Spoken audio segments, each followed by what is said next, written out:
Hello, আসসালামু আলাইকুম। আমি রফসান রিফাত।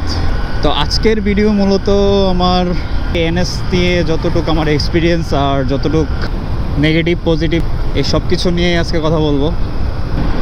তো আজকে এনএস আমি মোটামুটি 1 বছর যাবৎ চালাচ্ছি, আর 1 বছরের মধ্যে যা যা সমস্যা আর যা যা পজিটিভ দিক আমি পেয়েছি সব কিছুই আজকে বলবো। তো শুরু করি পজিটিভ দিকগুলো দিয়ে, যেগুলো এনএসের ব্যাপারে আমার কাছে ভালো লাগে। প্রথমত যদি এর লুক নিয়ে বলি, সামনে থেকে এর অ্যাগ্রেসিভ লুকটা দেখতে আমার কাছে খুবই জোস লাগে। তারপর এর মিটার অ্যানালগ হলেও আমার কাছে তেমন একটা খারাপ লাগে না। তবে বর্তমানে যে 2024-এর এনএস ভার্সনগুলো আছে সেগুলোতে ডিজিটাল মিটার দেওয়া আছে, সাথে লুকও চেঞ্জ করা হয়েছে। ওইটাও আমার কাছে তেমন একটা খারাপ লাগে নাই। তারপর হচ্ছে এনএসের বিল্ড কোয়ালিটি।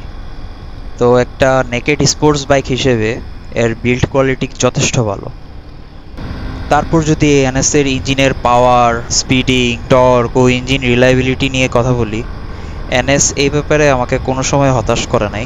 আমি মূলত স্পিডিং বা টপ স্পিডকে প্রমোট করি না এবং কখনো করবও না। তবে এনএসের ইঞ্জিনের পাওয়ারের রিভিউয়ের জন্য আমার এক্সপিরিয়েন্স শেয়ার করছি। আমার এই এনএসে আমি নর্মালি 0 থেকে 60 তুলতে পেরেছি 4 থেকে 5 সেকেন্ডের ভিতরে, আর 0 থেকে 100 পর্যন্ত মোটামুটি 14 থেকে 15 সেকেন্ডে তুলতে পেরেছি। আর এমনিতে এনএসের টপ কখনো আমি ট্রাই করি নাই, কারণ টপ স্পিডটা আমার কখনো দরকার পড়ে নাই। নর্মালি আমি 100 থেকে 110 স্পিড পর্যন্তই রাইড করি, এর বেশি আমার দরকার হয় না। কিন্তু আমার এই এনএস দিয়ে যদি ট্রাই করি 130 প্লাস টপ ওঠানো সম্ভব হবে, যেটা আমার একদমই দরকার নেই। তারপর আসি ইঞ্জিন সাউন্ডে। এনএস এর ইঞ্জিন সাউন্ড খুবই কম, কিন্তু হাই আরপিএমে এর ইঞ্জিন সাউন্ড কিছুটা বাড়ে। আর ভাইব্রেশন, নর্মাল স্পিডে ভাইব্রেশন তেমন ফিল হয় না, কিন্তু যখন 7000 আরপিএম এর উপর উঠে তখন কিছুটা ভাইব্রেশন ফিল হয়। তারপর আসে এনএস এর হ্যান্ডেলবার।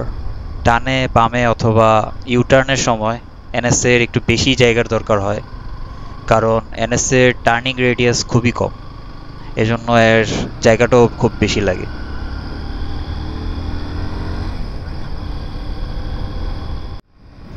তো এখন বলি মাইলেজের কথা। এই বাইকের মাইলেজ নিয়ে আমি সম্পূর্ণ স্যাটিসফাইড। আপনি যখন হাইওয়েতে 45 থেকে 50 মাইলেজ পাবেন একটা স্পোর্টস বাইকে, এমনিতেই আপনার কাছে খুব ভালো লাগবে। তবে এর পিছনে অবশ্যই কারণ আছে।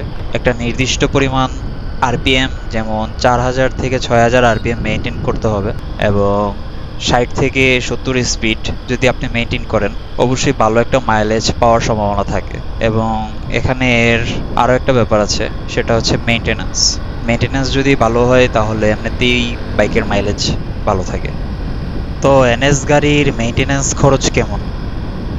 এই বাইকের মেনটেন্যান্স খরচ বেশি না হইলেও বিভিন্ন সার্ভিস সেন্টারে একটু প্যারা খাইতেই হয়। এনএস বাইকের কাজ করে তো সবাই ভয় পায়। যেমন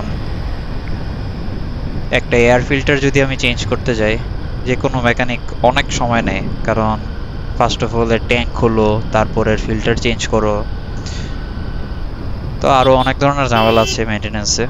তো যার কারণে মেকানিকও এটাকে ঝামেলা মনে করে, আর ইউজাররা তো আরও বেশি। তারপর এনএস এর ব্রেকিং নিয়ে যদি কথা বলি, এনএস এর ব্রেকিং আমার কাছে ঠিক তেমন একটা ভালো লাগে না, কারণ ব্রেকিং তেমন একটা সুবিধাজনক না।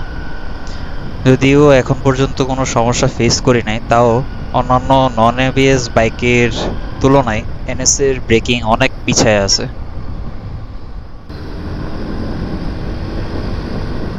তো এনএস নিয়ে আমার রিভিউ এইটুকুই।